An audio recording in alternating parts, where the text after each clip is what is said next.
Halo Sobat Roti, selamat datang kembali di konten channel YouTube kami, Roti Edukasi.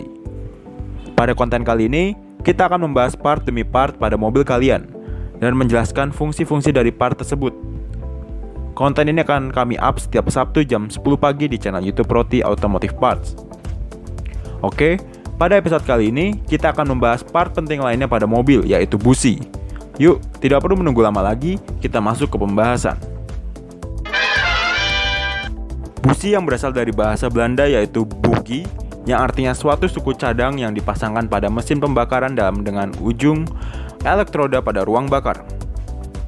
Busi yang dirancang untuk membakar bensin yang telah dikompres oleh piston. Percikan busi berupa percikan elektrik. Pada bagian tengah busi terdapat elektroda yang dihubungkan dengan kabel ke koil pengapian di luar busi, dan dengan ground di bawah busi membentuk suatu celah percikan di dalam silinder. Busi mempunyai dua jenis elektroda, yakni elektroda tengah dan negatif. Setelah koil memberi arus listrik tegangan tinggi, arus tersebut mengalir menuju distributor dan menuju busi melalui kabel tegangan tinggi. Arus masuk inilah yang memercik dari elektroda tengah ke elektroda negatif, sehingga menimbulkan bunga api yang dibutuhkan untuk membakar campuran udara dan bahan bakar. Selain elektroda, busi juga memiliki beberapa komponen lain, yaitu 1. Terminal, yang kedua, insulator, yang ketiga, ribs atau corrugation, yang keempat, ring, 5 gasket, 6 inti elektroda, dan yang ketujuh ada elektroda ground. Ketika ignition coil menghasilkan tegangan listrik, maka pada elektroda busi yang berada di tengah dan di samping badan busi akan timbul beda bertegangan. Saat ini, arus listrik belum mengalir, lantaran campuran bensin dan udara bertekanan yang ada di celah busi bersifat menyerupai isolator. Di saat perbedaan tegangan antara kedua elektroda busi semakin besar, struktur gas di antara kedua elektroda tersebut berubah. Ketika perbedaan tegangan sudah melebihi kekuatan dieelektrik gas, gas ikut berionisasi sehingga awalnya bersifat seperti isolator, kini berubah menjadi konduktor. Akibatnya, arus elektron akan mengalir dan meningkatkan suhu di celah percikan busi sehingga suhunya lebih dari 60.000 K. Tingginya suhu yang dihasilkan mengakibatkan gas yang sudah terionisasi tadi memuai dengan cepat dan menimbulkan ledakan kecil di antara kedua elektroda busi. Penyebab busi tidak bisa berfungsi.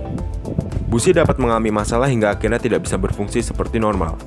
Penyebab tidak berfungsinya busi dapat disebabkan secara teknis maupun non-teknis. Berikut ini penyebab secara teknis busi tidak dapat berfungsi. Yang pertama adalah overheat. Yang kedua, antara kutub positif dan negatif terhubung singkat atau mempunyai nilai tahanan. Terkadang ini tidak bisa dibaca dengan ohmmeter kecuali menggunakan Megger. Yang ketiga, campuran bahan bakar yang terlalu kaya sehingga menyebabkan penumpukan karbon atau gas buang yang tidak sempurna. Yang keempat, karena elektroda aus. Yang kelima, CDI lemah sehingga tidak dapat menyuplai pengapaian secara stabil.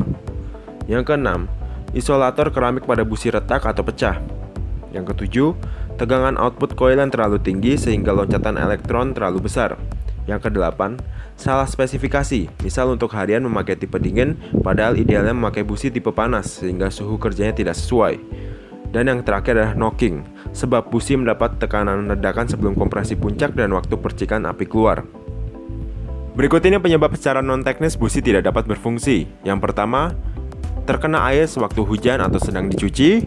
Yang kedua, busi sudah lama atau sudah waktunya untuk digantikan sesuai dengan standar busi. Dan yang ketiga, kop busi yang rusak sehingga tidak ada konektivitas aliran pengapian sampai ke busi.